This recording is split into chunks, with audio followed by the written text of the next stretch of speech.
that really stuck out to me. Verses 2 and 3 say, in the midst of a very severe trial, their overflowing joy and their extreme poverty welled up in rich generosity. For I testify that they gave as much as they were able and even beyond their ability. These verses took me back to 2019 when I had first signed up to go on a mission trip to Peru. The trip cost over $3,000, which I did not have, and I wasn't really sure how I was going to raise that. I think I had like 4 months to raise that.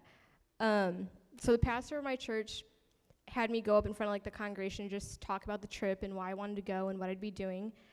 And the next week, a single mother of 5 kids went up to my mom and handed her a check for $1,000. She said that she wanted to help me pay for my trip to Peru, but my mom told her like that was way too much. We couldn't accept that, and I agreed. Like that's a ridiculous amount of money.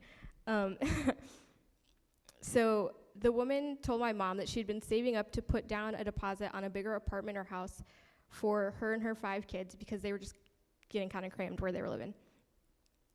She said that after she heard me talk about my trip, she really wanted to help, but didn't really have the money aside from what she'd been saving for a house. After she spent some time in prayer, she felt that God wanted her to give me that money for my trip. My mom told me this, like she's crying, I'm crying, you know.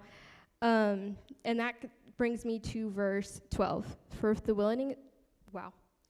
willingness is there, the gift is acceptable, according to what one has, not according to what one does not have. See, this mother felt like she had nothing to offer, which, again, $1,000, that's a lot of money. And she even told my mom that she wished that she could pay for my trip in full. But her family needed a bigger place to live, but she gave me that money out of the willingness of her heart. And because of this, I was able to spread the gospel and help lead so many people to the Lord. It wasn't that she just had an extra $1,000 laying around. It was that she had nothing but gave everything. Sometimes we feel that what we have to offer just isn't enough for God or just is insignificant, but that's not true because God doesn't ask us to give a certain amount of anything. He doesn't ask us to give a certain amount of time, a certain amount of money. He just asks us to give willingly with joy and generosity.